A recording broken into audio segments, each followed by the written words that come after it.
Welcome to the podcast, Crosscheck. I'm your host, Tim Zanner, alongside my friend, Ryan Faragher. How are you doing today, Ryan? I'm good, thank you. You know, you're kind of a hard guy to nail down. Yeah, it's been a busy month and an even busier week. Yeah. With some family travels and then some exciting family events this week with broken arms and rabies shots, you know? Oh, kitties. Yeah. I think I sent you a text, something about raccoons. They're cute and cuddly, but not good pets. No, well, unfortunately, there's a family of feral cats in our neighborhood, and there's a kitten, and trying to shoot along, and decided to try and pick it up. What harm would a kitten do? And it was stronger than my adult cats, and ended up biting me in the finger the same night my youngest broke his arm. So we were in the emergency room and the doctor's office, and then followed up by another doctor's visit this week. It's just been a busy week. So I appreciate you being patient. Oh, no worries. Ryan is a part of Faragher Goalie Development, and that is a part of Vision Hockey 701, where he takes part of the ice and he's able to instruct goalies from around the community on things that he's learned from his career all the way from juniors to the NHL. And he's also part of the Bismarck Bobcat team chapel. I was, and you were too. I was. Kurt and I, if you remember from episode 1, that's what we talked about, the NAHL and having a chapel in hockey, and how when he was playing, if somebody would have said, let's go to chapel, of how that would have been, what's this all about? A little different back then, I bet. Yeah, 1986. Yeah. I'm sure you don't know this, but he was a state champion then. I think I've heard that story. So give us a little bit about you. Where are you from? I'm actually from Fort Francis, Ontario. I know on HockeyDB it says Thunder Bay, but Fort Francis, Ontario is where I grew up, and it's a small border town to Minnesota. And I lived there until I was a ninth grader. I can't remember if I was 13 or 14 going into ninth grade. And then I moved away to Thunder Bay and played AAA there for 3 years before returning back home to start playing junior hockey. Oh, wow.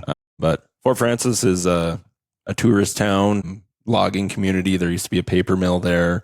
So unfortunately, since then, the paper mill's closed. So the town's changed a little bit, but it's still home, and it's nice to get back up there and go to the lake and go fishing and see family and friends that I grew up with and played hockey with.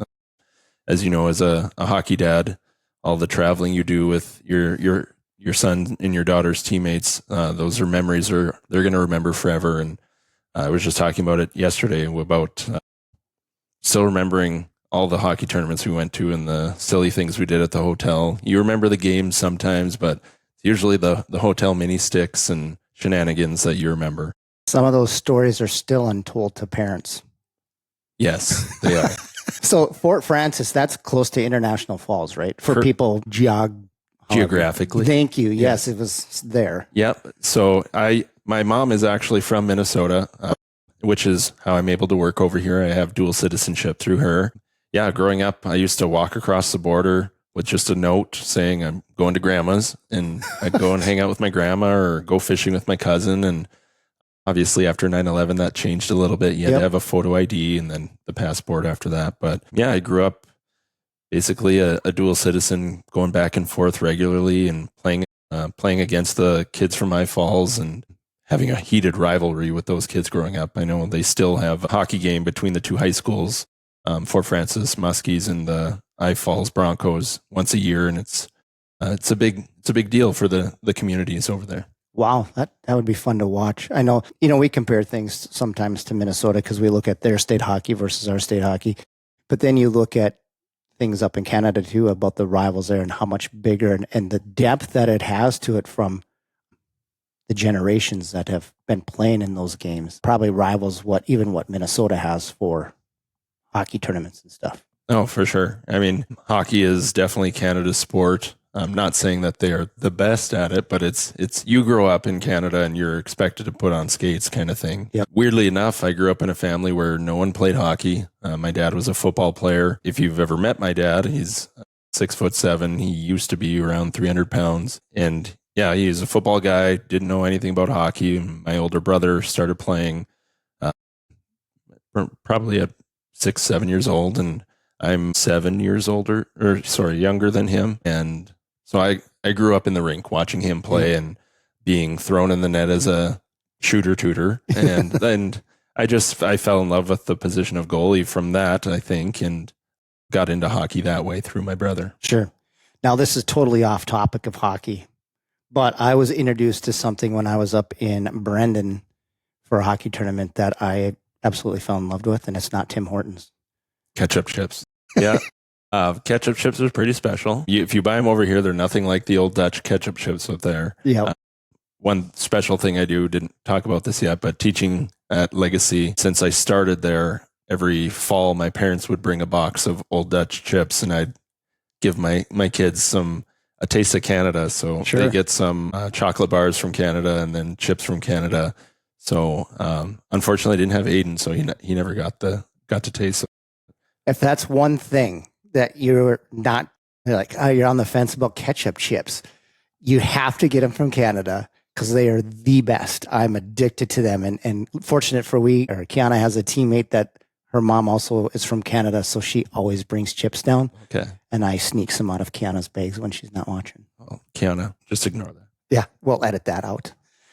So then after Fort Francis and Thunder Bay, you came to the Bobcats. I did. And, some people who talk to me about, like, how the heck did you end up in Bismarck when you're from Fort Francis and you played AAA in Thunder Bay? And I was drafted to the OHL, and I had all these paths laid ahead of me. I've made a few posts about it on Facebook. If you follow me, you might have seen some of them, especially during COVID when I had so much time to reflect, especially right after retiring.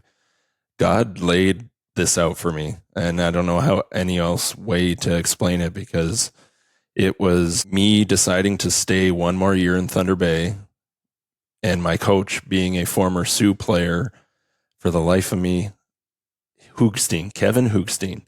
He was our assistant coach, and he kept talking to me about college hockey. Mm-hmm. And this was the year after I was drafted to the OHL, and I had dreams of going to play for the St. Michael's Majors, who are now the Mississauga Steelheads. And he just kept telling me, like, college hockey is amazing. And he told me about his time at UND. And after that season, he said, hey, I got you a tryout with a team in the NAHL. And I've never heard of that league.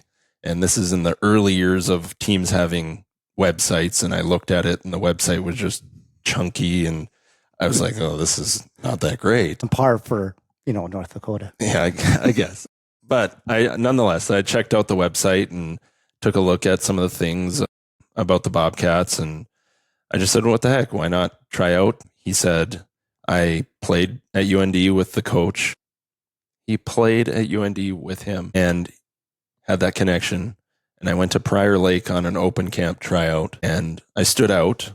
They invited me to main camp, and my first time to Bismarck was in the summer of 2007. So 2 years before I actually played for the Bobcats. And out of camp, they said I made the team, and I was super excited. And it would have been my senior year of high school. I enrolled at BHS, and the day before I was moving to Bismarck, I got a phone call from that coach. I feel like his name was Dean. And he said, Ryan, I'm terribly sorry, but we decided to use an import card on 2 Swedish brothers. And obviously I was torn apart. I was crying and ran up to my parents' room and told them the news. This was after they'd gone to bed. And I just felt like, what am I going to do now? And that was the year where I got a bonus year at home and decided to play for my hometown junior team. And it was their first year back in the SIJHL in Canada. There had previously been a team, but they folded. And I knew this team was coming around, but I just knew that for me to move on, which was my dream, was I had to play somewhere else than Northwestern Ontario. And when I got the news, I was torn apart, but at the same time, kind of relieved that I could live at home with my parents after being gone for 3 years. Sure. And play junior hockey and still have that experience. Mm-hmm. And I knew I would put everything into it and just see where it went. And I did really well that year. And my OHL team wanted to bring me in that following fall. I never told my parents this, but I got an email with my plane ticket to go, and I totally ignored it and decided that I wanted to try and come to Bismarck again. Mhm. And ended up coming here. Byron was the new head coach. He signed me ahead of time before any tryouts. So I kind of had that feeling like, okay, this is going to be my home. Sorry, I talk with my hands a lot as a teacher as well. But yeah, and that's kind of where it went from there. Came here in 2007 as a senior, didn't make it. I just put my head down and went back to work, had fun in my hometown, got to live with my parents again, and experienced junior hockey for the first time. And if you don't know anything about the SIJHL back then, it was a scary league. There was probably 4 to 5 fights a game, and you had 20-year-olds who got cut from major junior who would come down and play against 16, 17-year-olds and just beat them up. Wow. So it was kind of nerve-wracking, but it built me up for coming to play in a top junior league like the NAHL was, or growing into be at that time. Because that was pretty new then. Because I know, when did they jump from the AWHL to the NA? Was that in the early 2000s? I think it was early 2000s. So this would have been maybe year 6 or 7. Okay. Not to say that number. As a teacher, it's like ingrained in my brain, 6, 7. I really don't like to think about it. So then now you make it to Bismarck. You're on the roster. And was it a big change? I mean, obviously Bismarck isn't a big town. Was it about the same, bigger than Fort Francis? Definitely bigger than Fort Francis. Population-wise, not even close to Thunder Bay. I think Thunder Bay is around 130,000 now. Okay. Something around there. It felt like a big small town. And it's grown a lot since then when I came here. But coming here felt like home. Obviously, less trees, but definitely felt like home. It was a clean city and very friendly people. And that was our first impression when we came in 2007 was it was a safe place to play, a good community. Everyone supported the team. And going into that season was super excited to have this new opportunity and play in a rink that felt like a junior rink to me anyways, coming from a small town. That's what I hear about the Bobcats arena where you guys played, is that it's probably one of the loudest in the league. You know, I know with the league expanding and stuff now over the last 8 years, that some of these rinks that the guys play in are pretty nice. Oh yeah, I think these kids are more spoiled than ever, especially with the digital age of everything. They have the replays on the board, and we had none of that. They have the interviews that are posted to social media, and it's so cool that they get that experience that we thought was super cool when Teeple was our guy and we were just on the radio with him, and I think that's just how things have evolved. But I mean, coming here was a big jump in terms of the professionality of the organization, the competition in the league. And it was definitely a big jump in the pace of the game as well. The league that I came from was really elite younger players who I was on par with playing with. But then you had the older guys who had more strength, but there just wasn't nearly as enough speed and skill as what I got when I came here. Sure. And there was a definitely an adjustment period. So compare the winters? Everybody, when we come here, because we get people from all over, and we always have to say, what was the experience of the winters? Trying to think back to that year. I know it was frigidly cold. I don't think we got a ton of snow that year in Bismarck, but I would honestly compare it to home. If you know anything about International Falls, it's called like the Ice Box of America. Okay. They have the Ice Box days in January, but it's one of the coldest places in North America at least once every winter. But I feel like Bismarck could also be that. But we definitely do not have the wind chill as what we get here. Yeah. That's, I think, the biggest difference from a winter here and a winter there. When you say spoiled, the players now are spoiled. They have no idea what it's like to travel in the winter on a bus with no heat. On the Green Machine. Yeah. That bus. That was one thing. And I think the one showcase that we had watched you guys play in Blaine, Minnesota, when we were coming back, my wife and I were driving on interstate, and we're like, what the heck is smoking up in front of us? And you guys were pulling off the ramp at Alexandria, and we're like, oh, it's the Green Machine. Yeah. That bus was something. I remember, like, obviously the showcase is our first road trip, and no AC. We had the emergency thing on top of the bus opened up. We're all in our underwear almost because it was so hot. And that wasn't even the worst part. It was the smell. I mean, the bus for years of use and the bathroom that you can't even go near, the smell of that bus, but it had character. And you watch movies like Slapshot and Youngblood and the old days of junior hockey, and this bus came from that era, it felt like. And it just added to our grittiness as a team, I think. And that was the one thing that I want to mention too, is the team that you had, the camaraderie that you guys had and the cohesiveness that you had. I believe you guys went undefeated in that showcase. The opposite. Oh, you went the opposite. I don't know if you remember this year, but I think we started the year 0-5-2. Okay.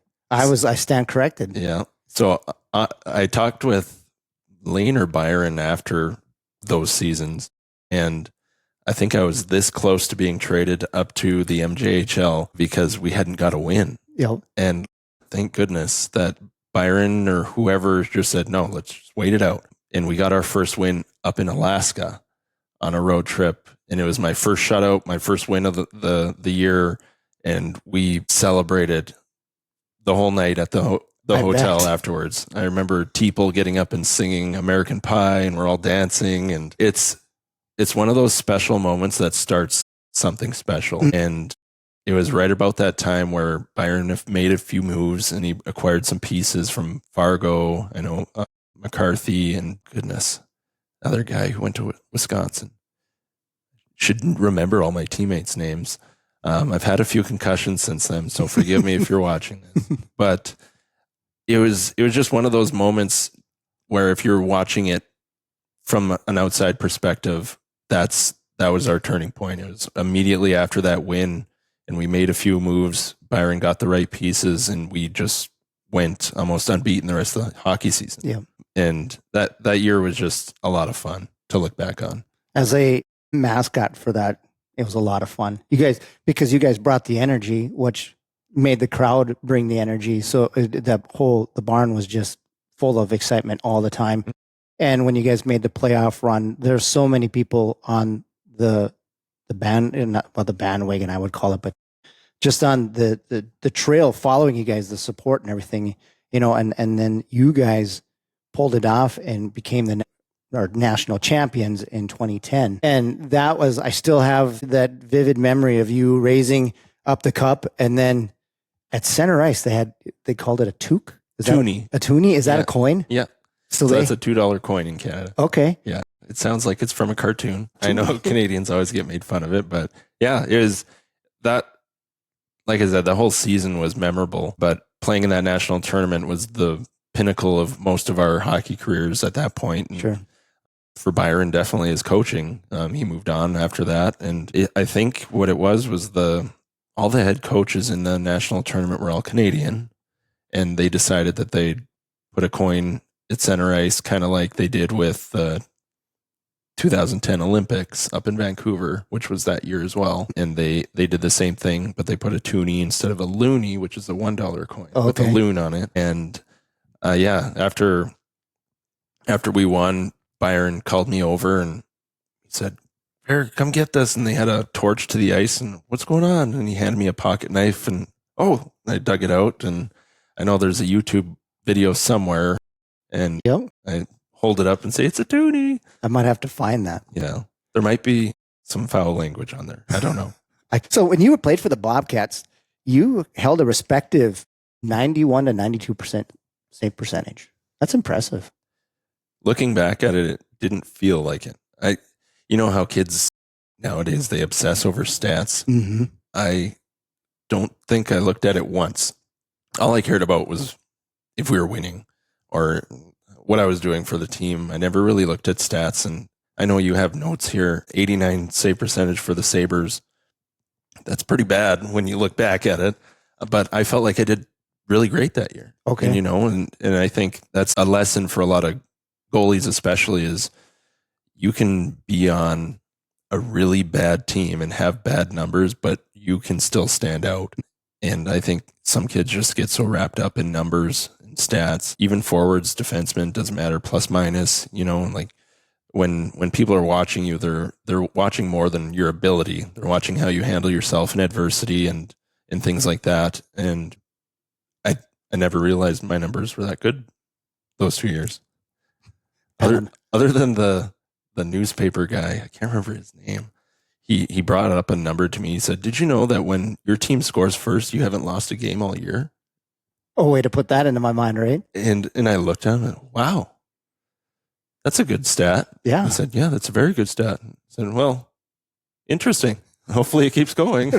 So then you become a standout goalie for the Cats, and then comes time to move on.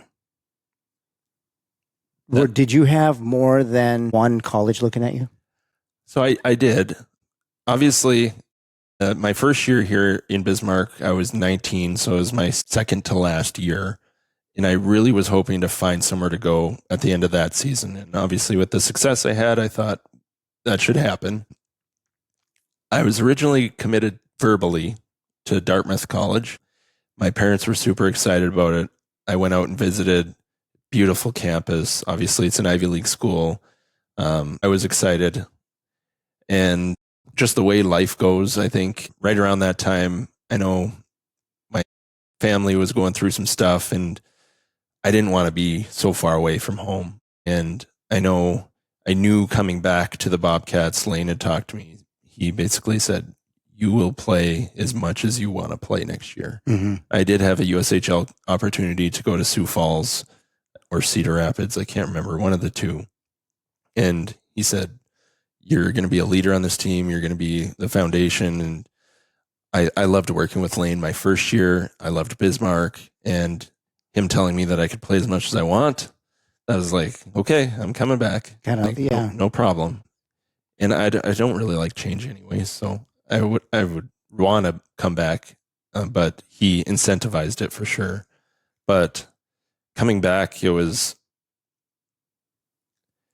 knowing I could have another opportunity if I were to tell Dartmouth that I'm sorry, it's not going to work. And for me, I just wanted to be close to home. And the WCHA, there's Bemidji, there was Mankato, St. Cloud, UND, Minnesota, like all those teams were still within 5-6 hours to my home, where New Hampshire, on the other hand, is under Quebec, which is about 40-hour drive for my parents. Oh my. And after I decommitted, it was pretty shortly after St. Cloud called, and I spoke with Mr. Motzko, Bob Motzko, and Mike Gibbons, and their whole staff. Got to meet them all, talk to them, went up and visited St. Cloud, and got to know some of the younger guys that were on the team. They kind of showed me around campus, and it felt even more of a fit than what Dartmouth had felt like for me. St. Cloud at the time was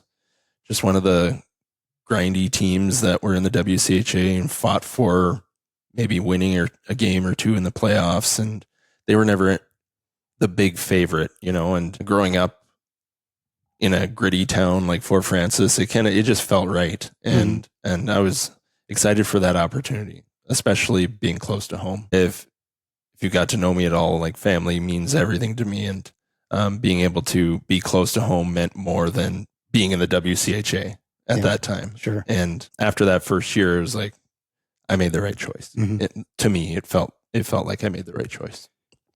Did you have to wait a year or two before you got the starting role, or did you jump right into a starting role?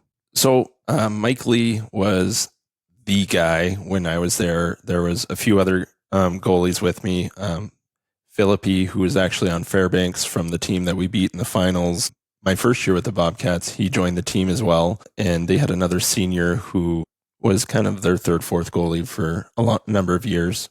So I knew I had a chance to become maybe a backup, that sort of thing. And from the get-go, I just wanted to do as good as I could and put my best foot forward, be a good teammate, and work. That's basically all I did that year. And it just so happened that Mike got injured and needed surgery, and I was able to get one of my first WCHA starts up at the Ralph Engelstad and God had his hand on my shoulder that night. 44 save shutout in the Ralph for my first WCHA start. And what a memory.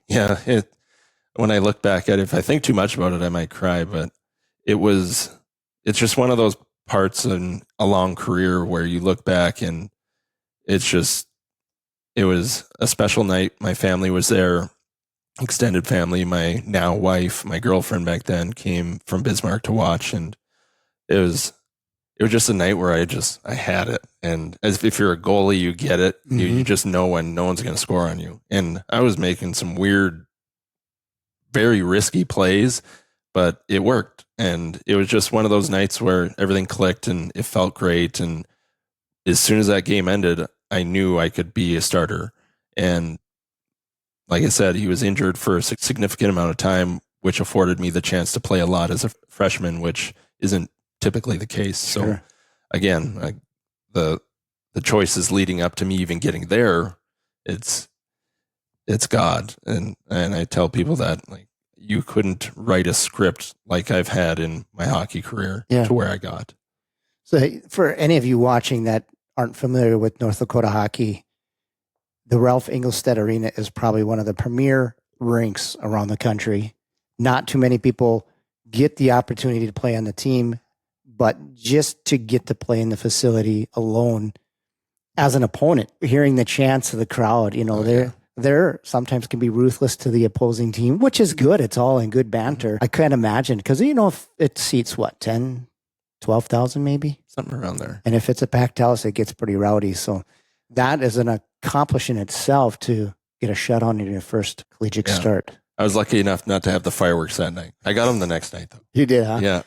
And it scared the heck out of me because I didn't know they did that. Sure. I obviously, growing up, didn't know much about college hockey. I knew about the Sioux, but didn't know the Ralph. Walking in there, it was amazing, like playing in an NHL rink, in which now that I have played in NHL rinks, that rink's hands down better than most NHL rinks.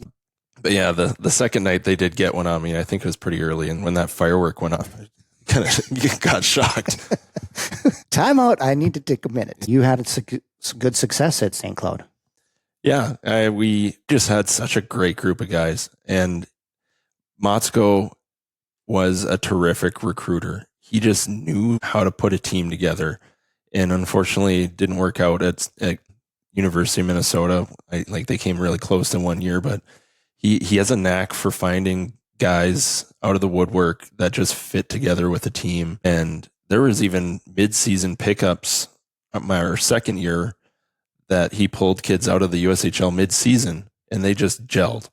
And I think the chemistry he built in our locker room, the culture that he built, was something that allowed us to have success. Because none of the players really on our team were guys that were first-round picks, standouts, USHL players, that type of thing.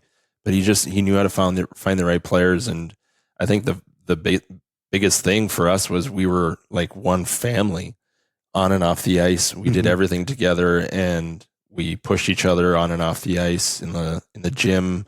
Didn't matter how hard the workout was that our strength coach was putting us through. It was still fun because everyone was we were just a goofy group of guys.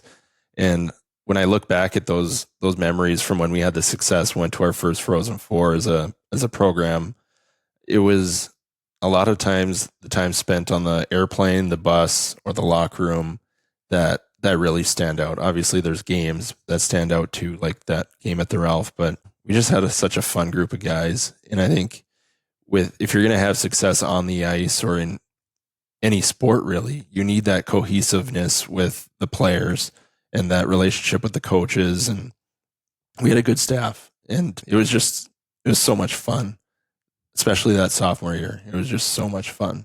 We just had a great group of guys, great group of seniors and juniors, and it was just a lot of fun. And you helped them, correct me if I'm wrong, you helped them win a national championship as well, right? Not a national championship, but we did win our first WCHA championship, the McNaughton Cup. Okay.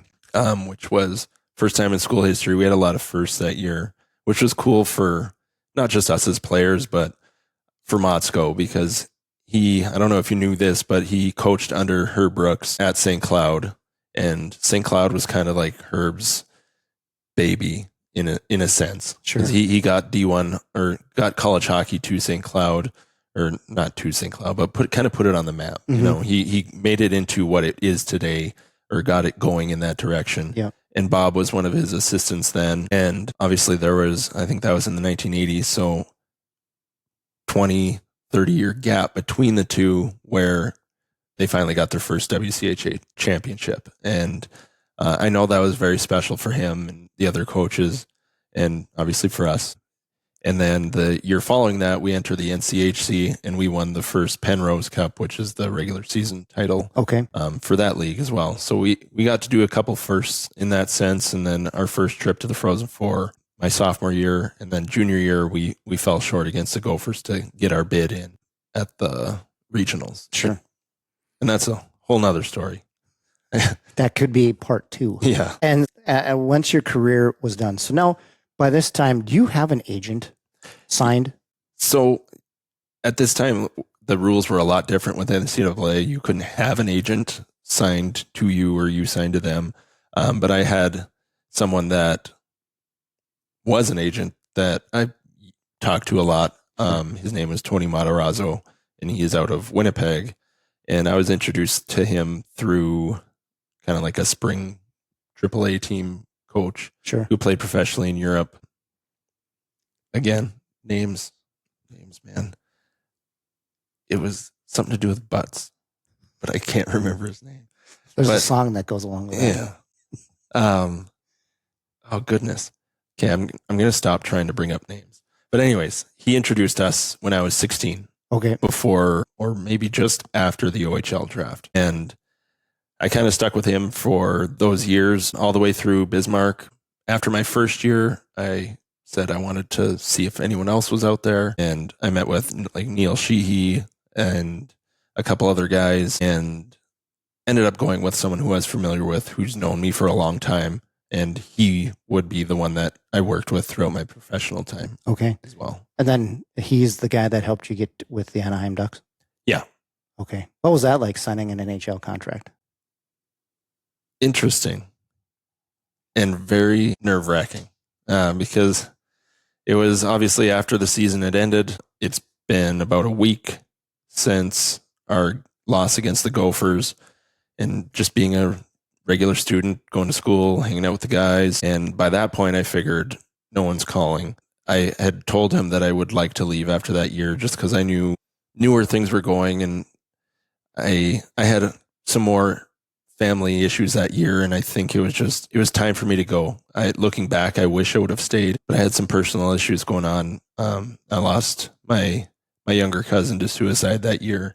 And it was just a really, really difficult second half of that season where I had really stood out the first half of my junior year. And I needed a change. And it felt like every weekend something else would happen, kind of like this last week.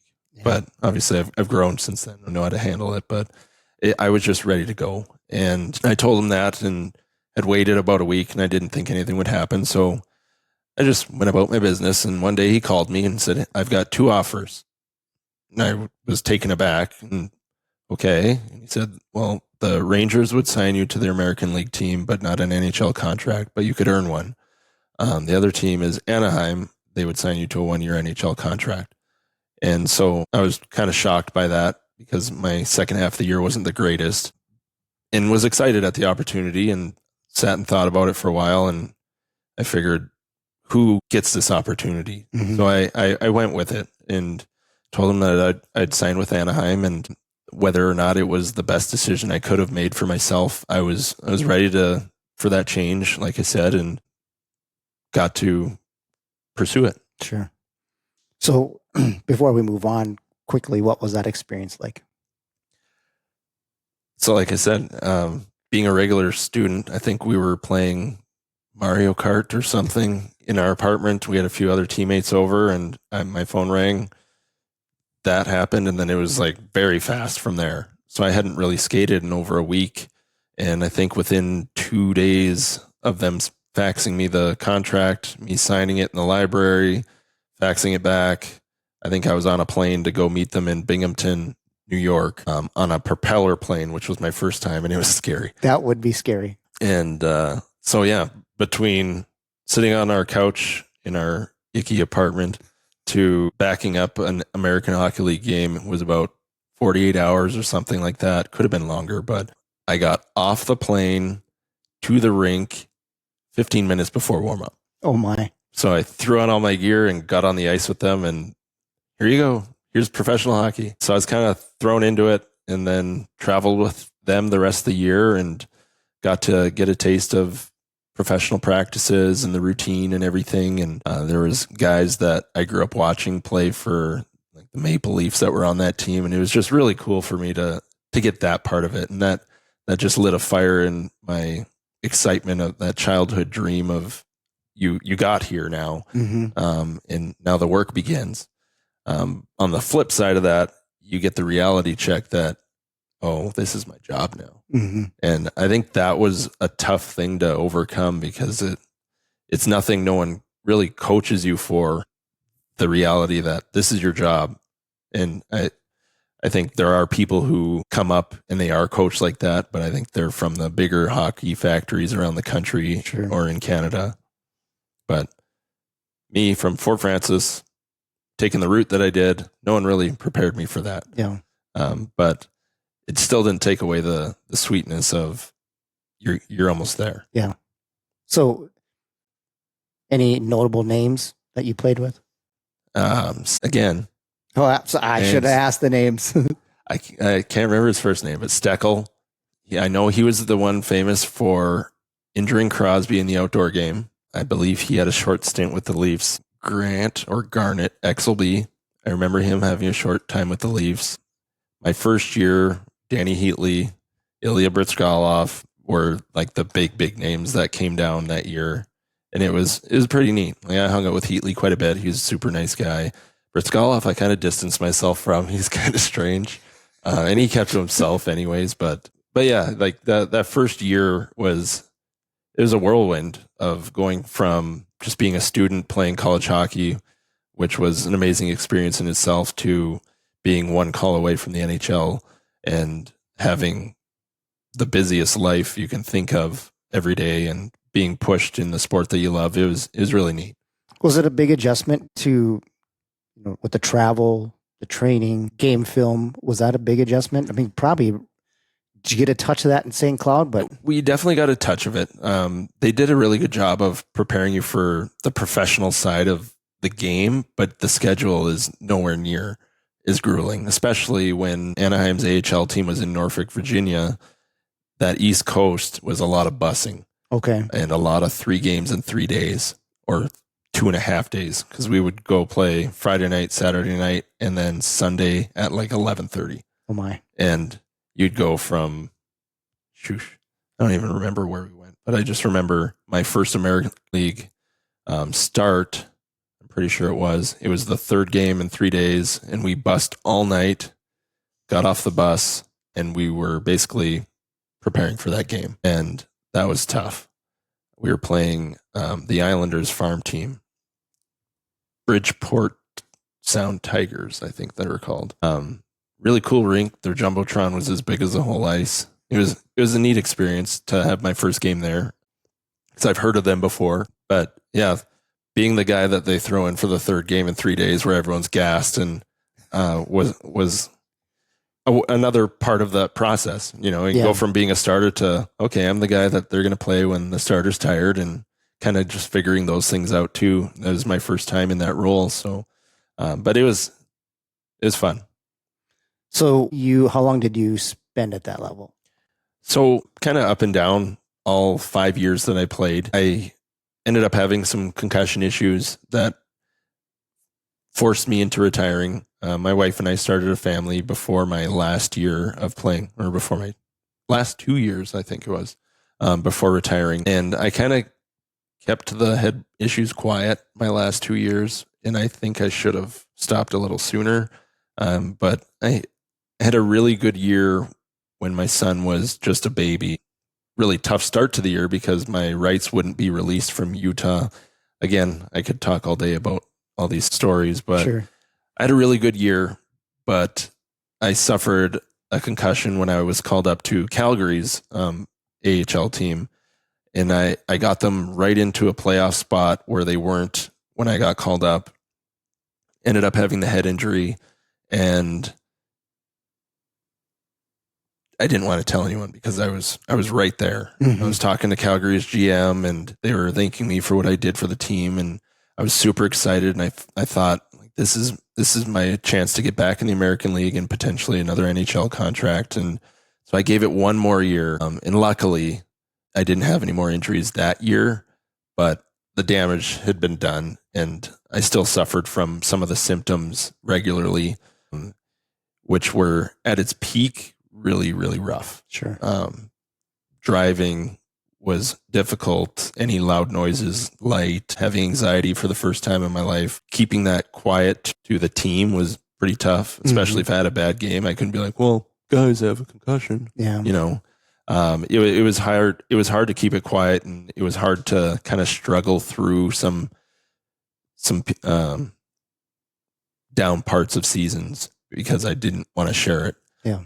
But essentially, 5 years of professional hockey, trying to go as far as I could over here in North America, and it was hard to say goodbye to the game. I remember when our playoff push ended with Idaho my last year.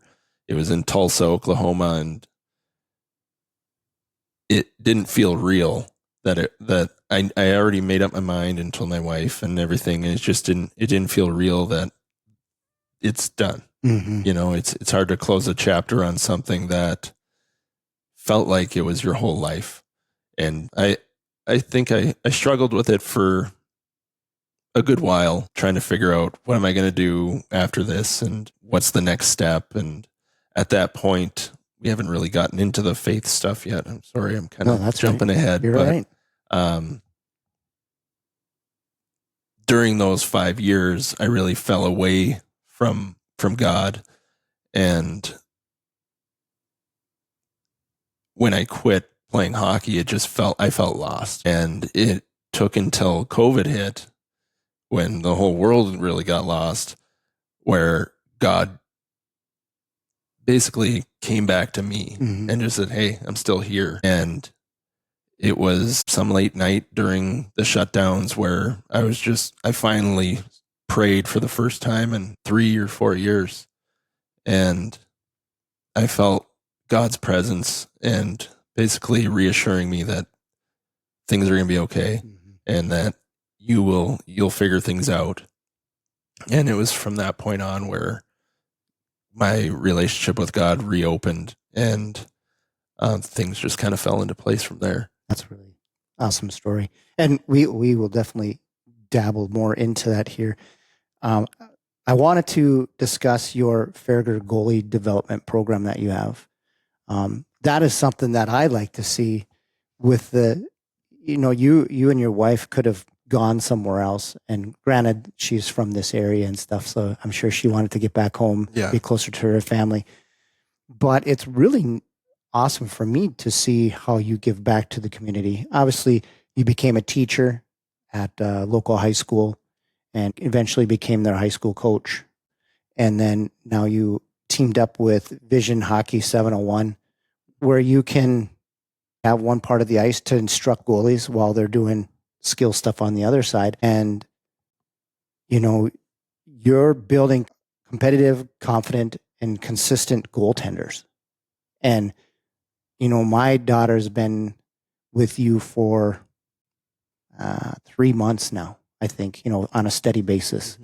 And just the improvements that she has made in the net. I mean, she was always aggressive. She was always active in the net, but she was too active. Yeah. And I think you helped rein her in to keep her home, and just the technical things where her glove placement should be, blocker, and how they should address a puck coming across the crease has made her a much better goalie in just the time that she's had with you. And when I watch you instruct the kids on the ice, you can tell your heart. You can tell the passion that you have for it with the instruction that's brought there, because you are bringing a high level to them. I don't think some of these girls know, well, boys too, for that matter, the levels that you've gone through to get here. And so you're just not pulling stuff out of the air. Like, I look at you and I'm like, how does he think of this stuff every week? And it's impressive to me to watch, because being a goalie dad, I didn't play hockey. I watched a lot of it, but for goalie, I knew nothing. So I like to sit off to the side and absorb what you're telling my daughter. So when we're at games, I can help her, because she'll come to me after the games and be like, Dad, what do I need to do different? And I can tell her the simple things. Well, were you square to the puck? Were you tracking the puck into the corners? Were you able holding your edges? The simple things like that. But the one time that I remember just recently, where you were talking to the goalies in general, where you had somebody screening, and like you were telling them, you almost have to visualize that puck coming through them. Like, they're invisible. They're not even standing there. And I would have never thought that. And just the way that if they're sitting back on their heels a little bit more and their gloves here, but if they come up over their pads, that makes that much of a difference from a goal to a save. Yeah, there's so much to the position. And if you never played the game or that position even, you could have someone who played forward their whole life. They couldn't tell you anything about being a goalie. We're the weird ones to them. Yes. There's a lot to it, and obviously I'm still learning too. The game is constantly evolving, and I love being able to give the kids what I didn't have growing up. We never had goalie coaches in Fort Francis, rarely had camps that would come through, and if they were, my parents couldn't afford it. So I know they shelled out and got me into one when I was about in 8th grade or so, and forever grateful for that. But I know it's an expensive thing to do, and I know how much parents put into their kids to have success in the position. So I want to give as much as I can in as little time as I have with them. And it's the most rewarding part of it for me is seeing the light bulb come on when you see them do something repetitively and they fail, and then finally they try something that you talked about and it works. You just see the body language, everything change. And then there's a little more effort into it. They're trying to go faster, and it's been a lot of fun watching Kiana's progress. I know the first time I worked with her would have been 4 years ago, maybe 3, at Lamoureux's camp. And like you said, she was very aggressive, not afraid of the puck, but very aggressive. And being able to see her take what I've talked to her about and reining herself in and being over top of the puck and setting her feet more and less sliding after rebounds, she's come a long way, and it's been fun to see. But aside from her, yeah, I think being able to give back to the kids who are in the position I was, 35 years ago now, at 10, 11 years old, not 35, 25, sorry. I'm not 46 yet. I'm not a math teacher either. I was never good at math. I would have believed you. Yeah. Giving them the opportunities that I wish I had. And it's so much fun to be out there with them and work with the position that obviously I played and knowledgeable about, and can pass that on to them and hope that they can chase whatever dream they have. And if they just want to play hockey for fun, that's awesome too. Sure. You can kind of tell the ones that have that fire in them. It's kind of recognizable when I was a kid that had that myself. You can kind of spot it, and it's a lot of fun to see those kids, but it's also fun to see the kids that just want to be out there, have fun, and learn more about the position. Yeah. You know, obviously without having anything to write on, or what kind of advice for a young kid that's watching this podcast, what would you, couple things that would be like, you really need to work on this? You know, would it be holding your edges? Would it be staying square to the puck? What would you suggest for somebody that's maybe struggling? I mean, obviously we don't know where they're at, but struggling wise, but what kind of advice would you give to a goalie? I think it's very similar to the advice I'd give to a lot of players. It would be to compete. It would be to stay positive and to try to execute what they know to the best of their abilities. And as a goalie, it's something that's learned every day. It's such a hard position. It's so technical, especially for younger kids. It's so hard to bombard them with all of this stuff, you know. And the position is under a microscope per se, because you're the last line of defense in the game, and you let a key goal go in, and you know it doesn't matter how many times the other five in front of you made a mistake. You missed that goal, and now you're making the front page of the sports. Yeah, it's tough. I can't remember if it's Jacques Plante who said it, but he basically said, "How would you like it if every time you made a mistake at work, a red light would go on and people would boo you?" Something along those lines, right? You know, and I think technically, being like setting your feet, allowing yourself to shift into pucks is one of the biggest things. Obviously, you need to be square first, but being square, having your feet set, and I think skating is such an important part of the game where it doesn't matter how big you are. If you can't skate in the crease and execute a shuffle, a T-push, any of those things properly, or even a butterfly slide, it's going to be tough for you to stop pucks. Mm-hmm. So I think it's tough because a lot of people want to just throw them into shooting drills right away. But if you can't skate or do any of those movements to set yourself up to make the right save selection, it's going to be hard, and you're going to struggle. So I think skating's the foundation that you need to focus on at every level, because you can always get better. Yeah. You watch NHL goalies. Bobrovsky talks about how he skates 2 or 3 times a day during the summer. And if you watch him play, he is one of the most efficient goalies at skating in the NHL. So I think gone are the days so much. Gone are the days when people thought that the worst skater was your goalie. Yeah. Well, I'm definitely not a graceful skater as a player. If you ever watch Mystery Alaska, there's a character called Tree on it. My teammates called me Big Tree back when I played forward. Right-handed versus left-handed goalies. Now, I know you're a lefty. My daughter's a oddball righty. Mm-hmm. Do you find it hard to coach that? I mean, obviously you have to switch, but now do you have to to have to disconnect this and then switch it over to right? No, I've never really thought about it, honestly. When I'm demonstrating, I kind of have to remember to flip over to kind of show them my example, or if I'm saying, let's start with blocker side, oh, it's your glove side, like that, those kind of things.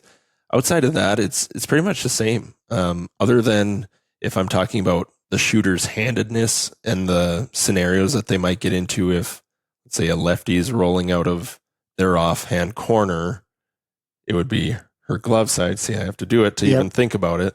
You just really have to be patient because they can open up at any time as a lefty and shoot. And a lot of times goalies have a tendency to move with the body. Whereas if the player skated out of his own hand corner, the left corner, they just stay with that player and stay with the puck. But if they roll out the other side, they can either backhand or open up. And when they open up, a lot of times they go forward. Yep. So like things like that, where it's blocker side or left side, that's really the only difference I think of, because they're still playing the same position the same way. Yep. It's just different scenarios are on the opposite side. Sure. And I've never really thought about it other than that.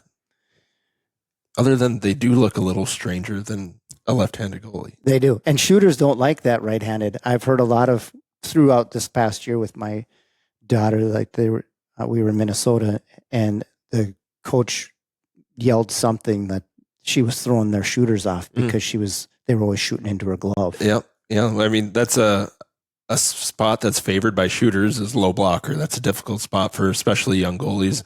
And when you face a righty, you're used to firing it there without even thinking. I mean, for Kiana, that's a nice, easy save every time. Yeah.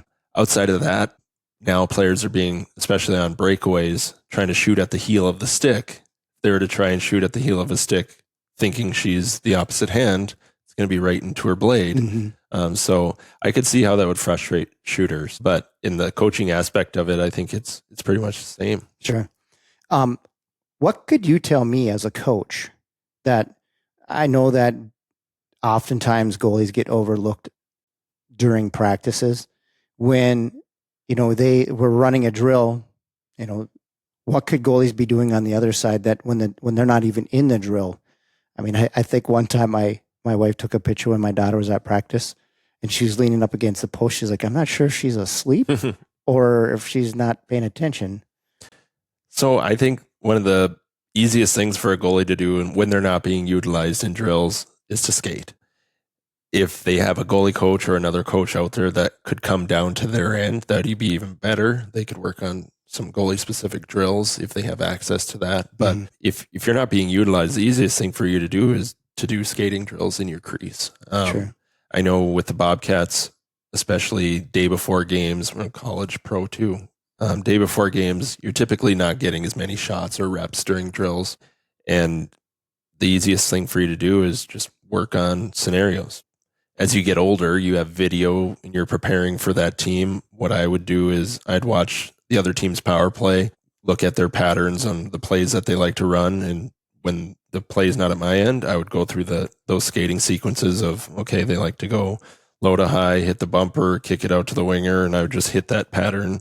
And before the game, I'd kind of go through that in my head and visualize it. And by the time the game came, if there's a power play and they made the first pass to a certain spot, I knew exactly what they were going to do. Sure. For youth, anyways, I think just running any basic kind of skating drill would be beneficial to them. Again, I tell my goalies that I work with a lot, you have to put on your pretend hat and visualize that you're beating a pass here. You're looking for a shooter here. You're looking for your threat somewhere. Yeah. Even though no one's there, you might look weird, but you have to play that pretend to make it more game-like and more beneficial for you. What do you think helped you best off the ice for dry land or for any kind of training? Is that kind of doing the visualized things, just getting in the butterfly, visualizing a shot coming to your blocker, or a shot coming to your glove? Yeah, I think visualizing definitely helps moving into a game because then you're a little more calm and under control during the game when things get a little hectic. You know you've seen it before, even though it was in your mind. You've seen that play before. You kind of are anticipating this, you're anticipating that.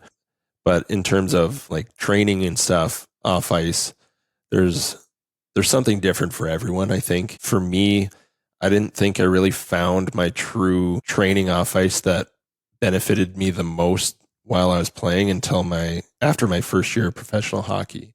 And it was a program out of the cities. I think it was called FIT. They changed their name now, but it was out of St. Thomas Academy. Again, first names. Rasmussen and Gino Parrish ran it, Gino was a St. Cloud alum. His brother is Mark Parrish, who played in the NHL.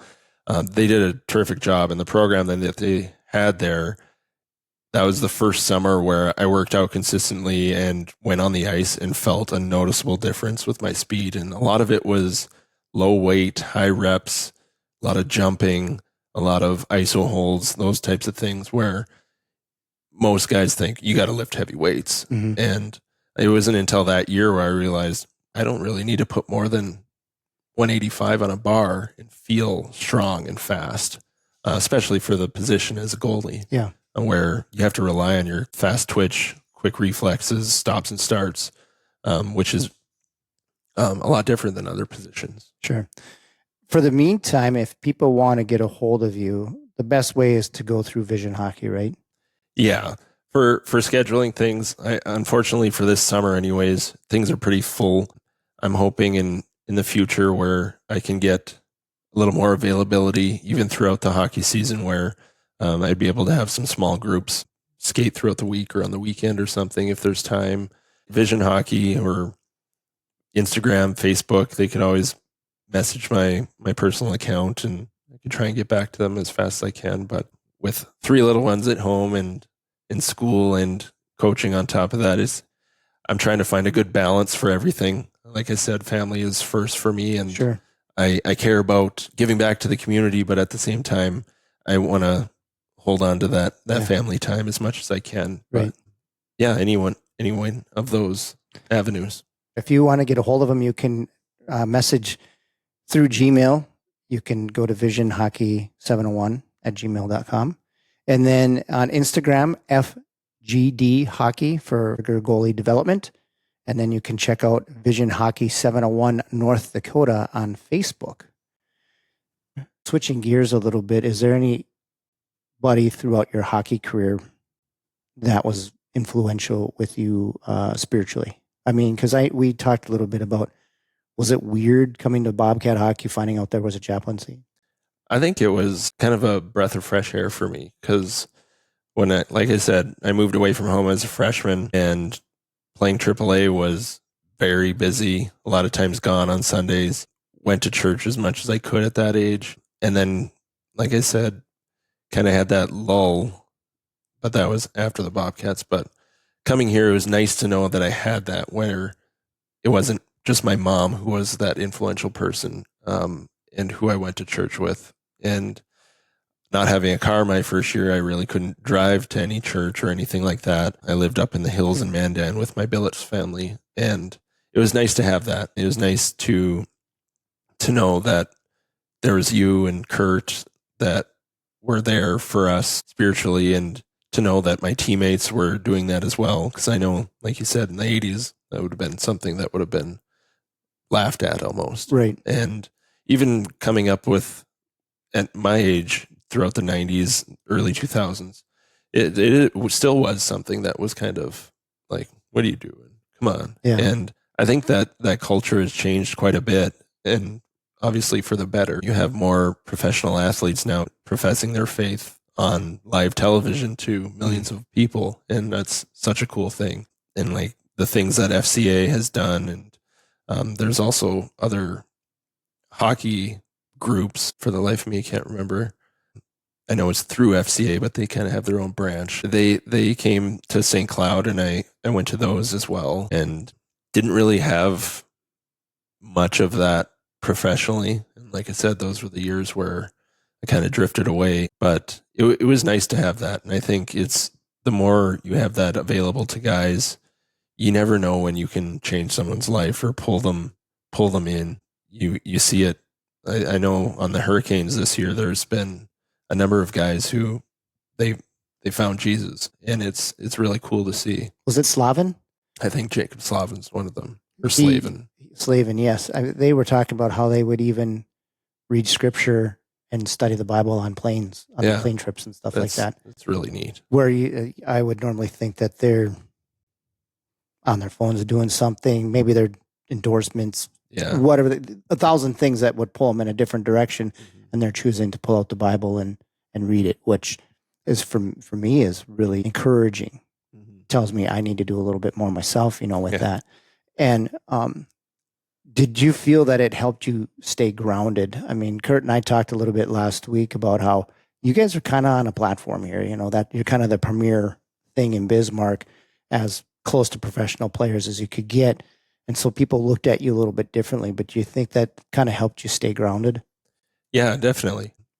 Without you even bringing that up, I think where I kind of got lost along the way was I felt like I was the one who got me to where I was sometimes, where after that first season with the Bobcats, with the success, it was all me. Like I put in that work.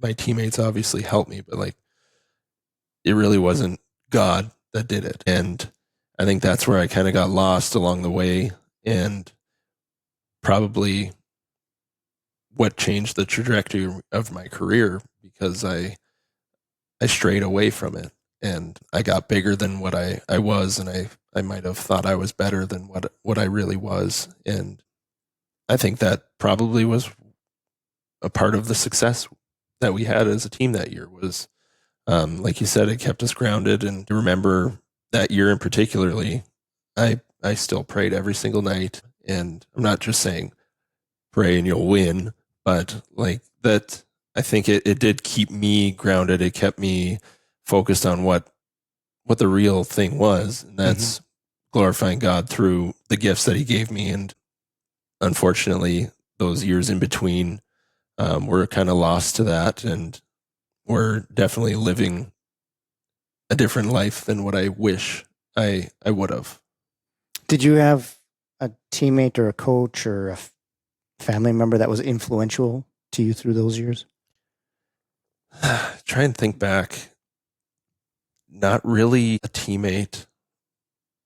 I've had really good influential teammates and coaches, but none that pushed me or steered me back towards the faith. But the person that kept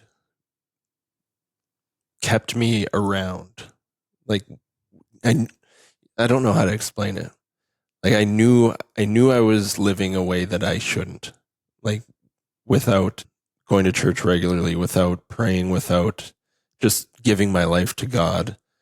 My wife and my mom, I think, were the two that consistently, I shouldn't say that, my father-in-law as well.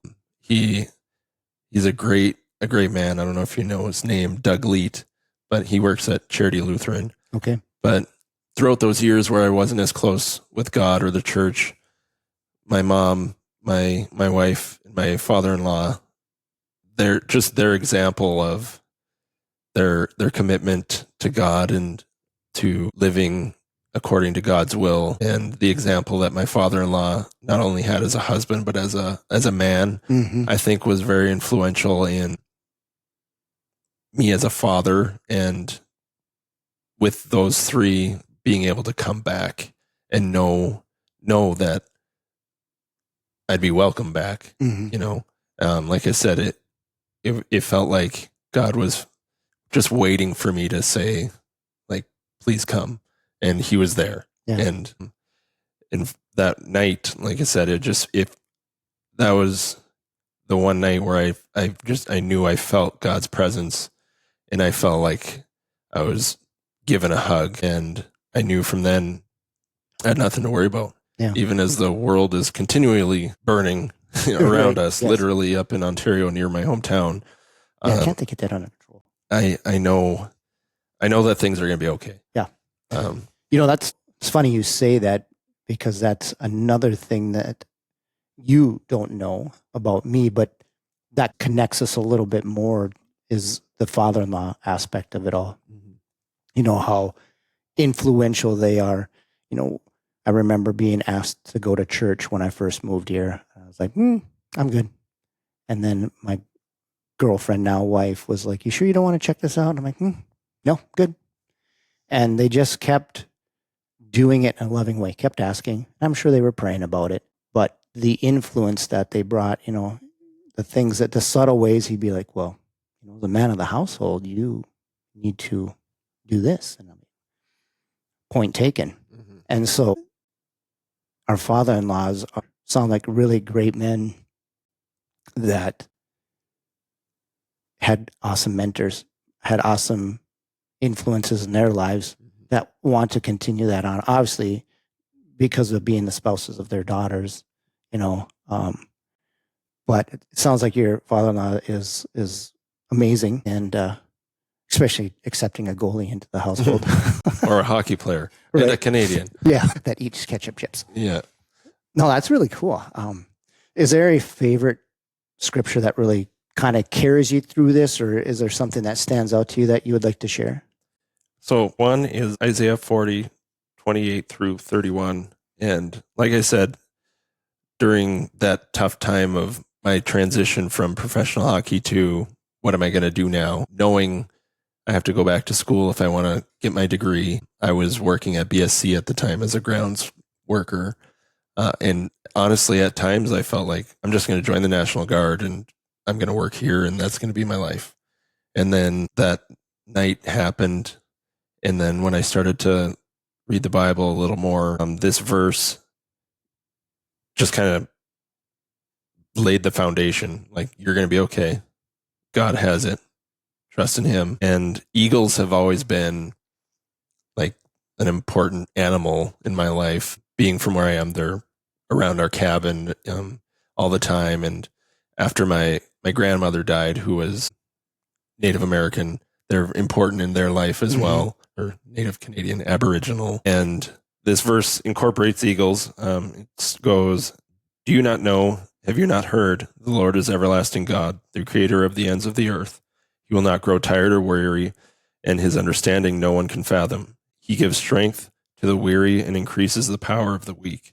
Even youths grow tired and weary, and young men stumble and fall. But those who hope in the Lord will renew their strength. They will soar on wings like eagles. They will run and not grow weary. They will walk and not be faint." So during that tough time, this really spoke to me, and knowing that even though I've stumbled, even though I didn't really know where I was going, I knew that things would be all right, and that God would lift me up, and allowing myself to trust in Him again really changed things. Yeah. Not to say that everything was perfect after that, but it just allowed me to know that no matter what I do, and if I fail, things are going to be okay, and we'll go from there. Yeah. The one, a picture sticks out in my mind is a picture of Jesus and his hand coming through water, and you can kind of see the ripples, but it's him reaching down, grabbing somebody that seems like they're drowning. You know, when they're going through issues in their lives, whether it be relationships, finances, employment, we always say, sometimes you ask them, "How are you doing?" "Well, I'm keeping my head above water." You know, and then all of a sudden it gets to be too much and it's load bearing, and then all of a sudden it seems like they're drowning, and God, I feel, is just standing there waiting, just like he's like, "I will give you everything you need, just come to me." And finally he's like, "Okay, I got to grab this guy or this gal and pull him out and show them the way a little and see if they get back on track." And unfortunately, the world gets a hold of us and we tend to stray away. But then he's always there again for us. Like Kurt said last weekend, his mercies are new every morning. And we use the analogy about how on the ice, for every period, you know, guys are going hard 110%. They're cutting, they're turning, leaving big grooves, sometimes scars in the ice. You know, the Zamboni goes over it and cleans it up, and you come out to a fresh new layer of ice again. You can still see the scars. They're not as deep. And you'll remember, like, "Oh, I remember when that hit." You know, like when you say about your cousin that where that event happened there, and you still see that scar, but yet he has healed it. He's covered that with his blood, and it allows you to go on. It gives you that encouragement. And I've found, for me, when I have issues where my mind is going somewhere else, that I just recite "in the name of Jesus." Like there are times I'll be saying it 50 times a day, 50 times in a minute. I'll just be "in the name of Jesus, in the name of," because sometimes the anxiety gets me to where there are times that I feel like I'm having a heart attack, but I recite that, and it takes my mind off the chest pains, takes my mind off the anxiety, and it puts my focus back on Him. And now I'm not worried about where I'm being attacked. You know, we talked about putting on the armor of God last week, and it's those fiery darts that the devil keeps throwing at you, but you throw up that shield, and they may penetrate it, but it doesn't come all the way through. And so the love that God has for us, you know, sometimes I feel like He loves us so much that He'll let us play in traffic and then be like, "Okay, that's enough. Yeah. I know something's going to happen here. So either you're going to come to me, or this is going to not be a result that you want." And for somebody as young as you know, to at the time that you experience that, to feel that embrace and to know where that embrace is coming from, a lot of people will just dismiss that. And, you know, it means something when you collectively experience that and acknowledge it and be like, "You know, you are real. You are here for me. You've never left me." And the good thing about it is He doesn't remember yesterday. Let's just worry on today and the future. And so, is there anything you want to leave our viewers with? Any other words of encouragement? Yeah, stay away from stray cats. This week was a tough one. You don't want to get a rabies shot, that's for sure. I bet not. I got my finger poked about 20 times and fainted twice. I'm not good with finger pain. Well, there's a sensitivity there with all the nerve endings. I don't know how I would handle that, but I want to thank you for joining us today in episode number 2. Thanks for having me. And again, if you guys want to reach out to Ryan, we'll have all that stuff linked below. Click the subscribe button to cross the podcast as we will reach out to top players and coaches, get their experience in hockey, and hopefully maybe you'll be able to grab something from them and try it out in your own careers. And then also encourage you spiritually. Being hockey players, you guys are mentally and physically tough, but there are times where we feel something's just missing, that there's something that isn't quite right. And maybe that's just redirecting our gaze from the world and looking into the Bible. Like Kurt says, if you want to know more about the world, grab your current events, grab the Bible in one hand and current events in the other. And we want to wish you all well. As I did last week, as I end, we just want to pray supernatural provision, protection, favor, and health over all of you. Thanks for watching.